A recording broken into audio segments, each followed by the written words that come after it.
Olá, eu espero que você esteja muito bem. Eu sou Roseliana e eu quero desejar que todos sejam muito bem-vindos a esse grupo de constelação familiar. Nesse grupo tem pessoas que já conhecem a constelação de outros lugares, outras pessoas que já frequentaram muito tempo aquele espaço, vindo presencial para essa terapia, e tem pessoas que não fazem a menor ideia do que se trata. Eu quero hoje colocar aqui para vocês uma informação, né, no qual vocês possam compreender melhor como é essa terapia. Bom, a constelação familiar, ela faz parte da psicanálise e que a gente vai trabalhar em cima das dificuldades que a gente tem, das programações repetitivas negativas. Lógicas negativas, porque quando é bom, a gente quer que sempre repete, né? Uma coisa boa, uma coisa legal, uma coisa positiva, a gente quer sempre que repete. O que a gente quer se livrar é daquilo que a gente presta atenção e quando vê a gente está repetindo. A gente se vê em mesmas situações, com mesmas pessoas, tendo as mesmas dificuldades e muitas vezes muito sofrimento, que a gente fala quando isso vai acabar, né? Por que eu faço isso? Por que eu me coloco nessa situação? E quando a gente fala de constelação familiar, a gente está falando dessa programação que a gente traz dos nossos ancestrais.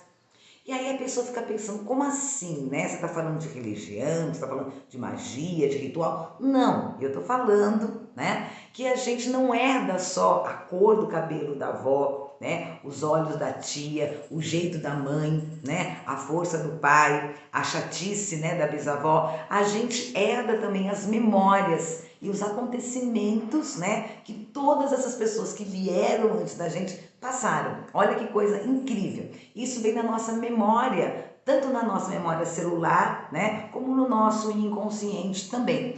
Então, por exemplo, né, uma coisa que a gente consegue observar com facilidade, processos de pessoas que têm dependência de álcool, né? Então a gente tem lá uma pessoa que bebe muito, né?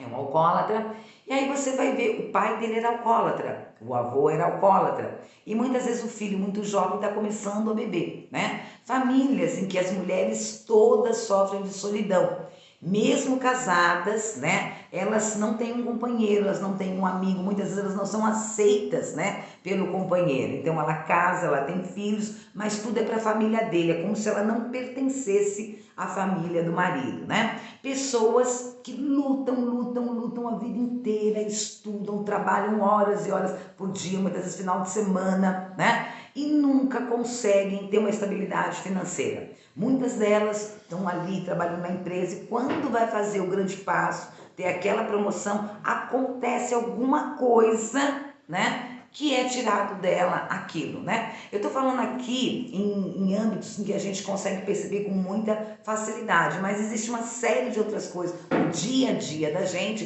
que a gente repete e sequer se dá conta que a gente está trazendo essa memória dos nossos antepassados para as escolhas, né? Para todas as dificuldades, para a nossa vida atual. E é muito interessante, porque geralmente a gente tem uma identificação com algum antepassado, né? Pode ser que não seja o seu irmão mais velho, pode ser que não seja o seu pai, sua mãe, mas de repente é um avô, um bisavô, até mesmo um tataravô.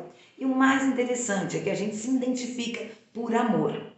As pessoas da família que são mais sensíveis são geralmente aquelas que vão ter mais trabalho, mais dificuldades, né? Que vai ser muitas vezes chamado ovelha negra também, né? E toda família tem que ter uma ovelha negra. Por quê? Porque se a gente só repete,